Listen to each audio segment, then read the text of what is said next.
That guy. Holy cow. And we said it last week. I'll say it again. He's one of the best receivers in NFL history. Yes. I know he needs a longer career to move up the ranks, but as far as who are the best players to ever play their position, their peak versus peak, he go toe-to-toe with a lot of the all-time greats. Okay. I think he has not had fantastic quarterbacks. Well, right. Good. No, he makes it great. Right. He's never had to deal with horrific quarterbacking except for when Cousins got hurt last year. Right. But he's never had a season with like which a lot of all-pro, 100%. Yeah. So you ready to believe in the Vikings? Last week I said all the superhero quarterbacks are in the AFC except for my guy Stafford. I don't think anyone else, and I know you don't Brew, I know you disagree with me about Stafford, that's fine, but just, so then that makes the point even stronger. You know what I mean? That in the AFC, I wouldn't believe that a team as well coached, as well put together as the Vikings, could win 3 straight playoff games where you're at a disadvantage of the most important position on the field. Right. In the NFC, I don't know how big the gap between Sam Darnold with Kevin O'Connor and this team is to the other guy, Jared Goff or Jalen Hurts or the other guys. And so they are incredibly well coached. They have one A triple plus receiver and one A minus receiver in Addison. They overcame the loss of the all-pro left tackle. They absolutely are a very live team. Well, the comparison to the LSU team, this might not come into play, but Burrow was very doubted at that point. He had been beaten out by Justin Fields at Ohio State, so he transferred. Wasn't special necessarily his first year at LSU. And then all of a sudden he has this great year. I'm not saying Darnold is him, but you know what I'm saying? A quarterback that has been doubted and questioned for years.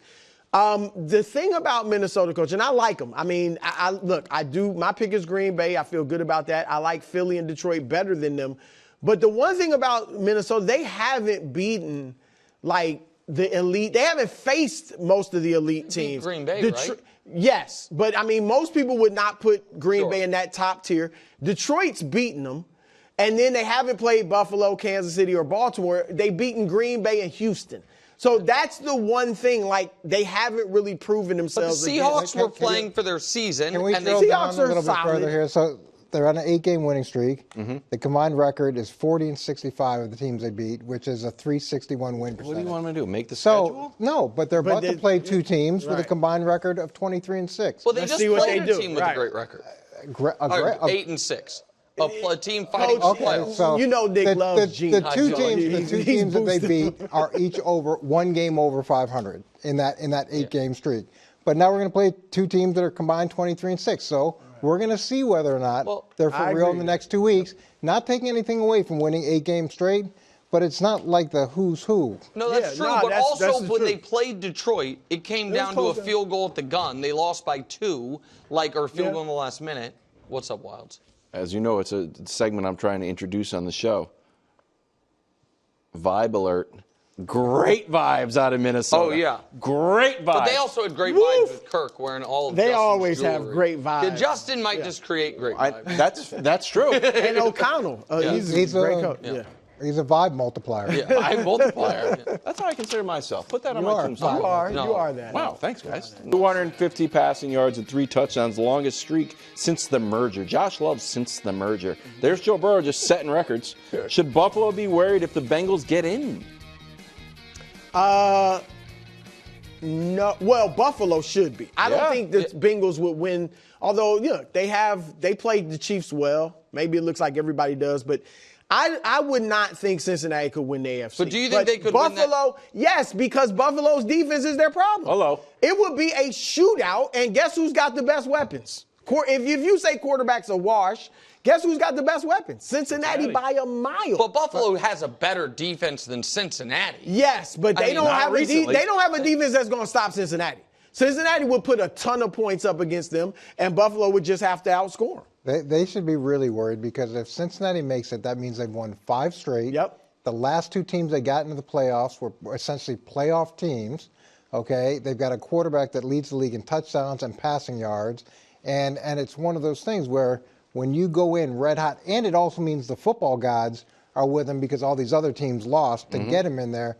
So you're talking about psychologically vibes, momentum, and a really dangerous quarterback. I agree. It's so not this great. is They could beat Buffalo. The Buffalo is similar to Kansas City in that their weakness of their defense right now is their back end.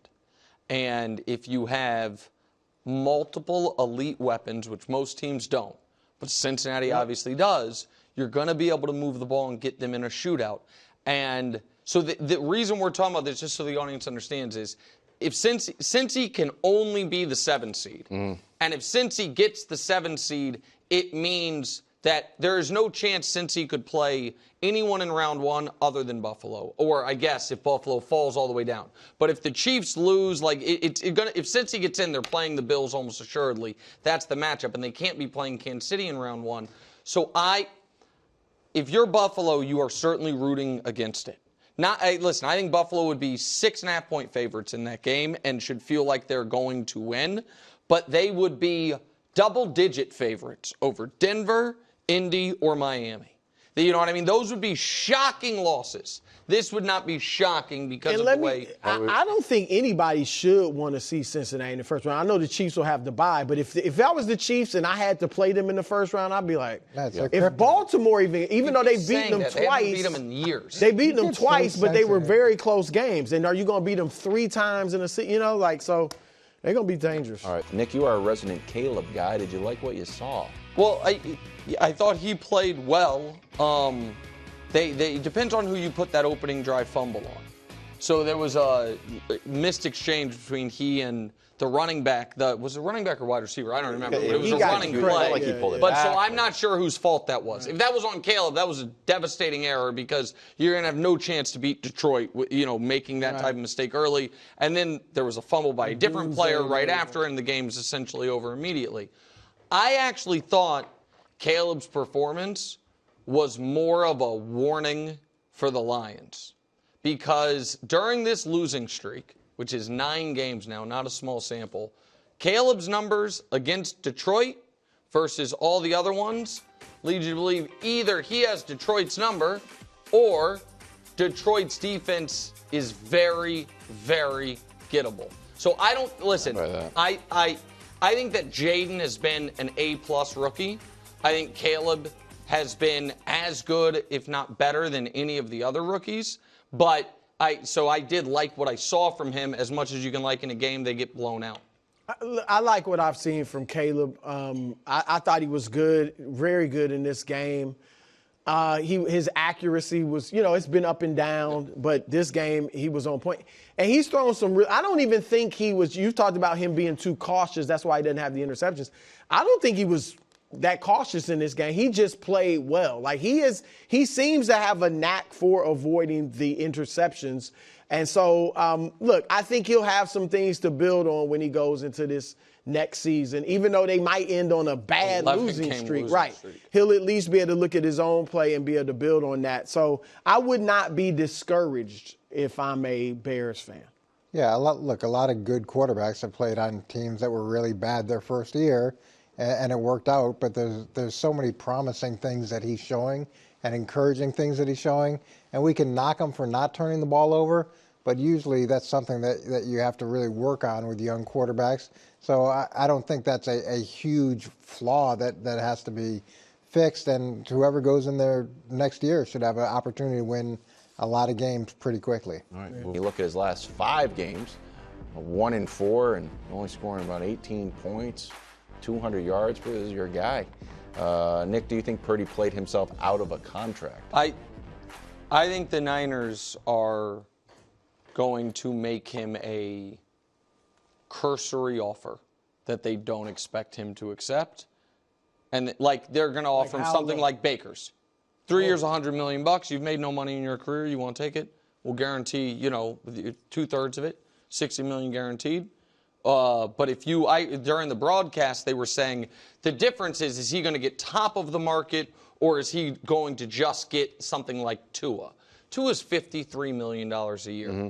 I think the Niners would be insane, Brew, it is now a big sample of Brock under less than perfect circumstances, and it's not been good. His numbers this year, we can show it to you. The one thing he has going for him, he has all 8-mile it. His passer rating is higher than Patrick Mahomes'. Everything else is bad. And the mobility has been good. I was just saying the numbers. So I don't think this is a good last impression season before you're trying to get $55 million a year, and the Niners are going to have plenty of options, whether it means making him play it out or flirting more with Sam Darnold. Well, don't you think they have to pay Darnold as much as they pay Purdy? No. I don't think anyone thinks Darnold's going to get $50+ million. Everyone thinks that Purdy's contract's going to be in line with the Lawrence, Tua, those contracts. See, I think Lawrence and Tua were mistakes. I would have. What you guys know, yes. I'm cautious. And even though I like Brock, and I don't think, even yesterday, I don't think he was terrible. You're down to your 4th-string running back. 4th string, all right? And everybody knows you're throwing the football. He throws for 300 and has, 95 passer rating, 2 touchdowns.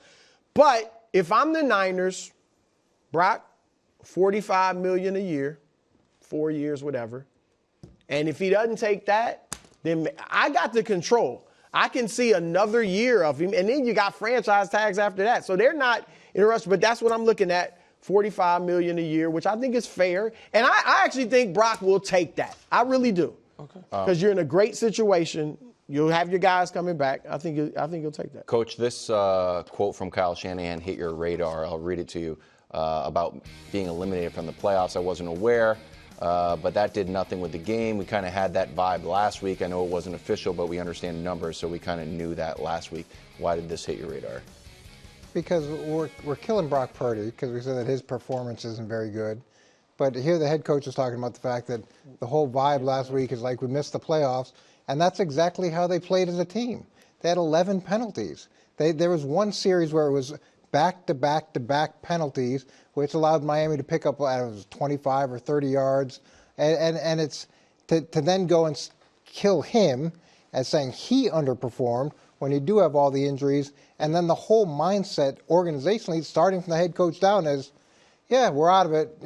We're just kind of playing out the string of games. Where you look at the quotes from the Dolphins, and they're talking about fighting and doing everything they can to give themselves a chance. So the fact that the vibe was last week, they didn't find out they were eliminated until before this game. Thanks for watching. Subscribe here to get more from the show and to check out clips from other shows on FS1.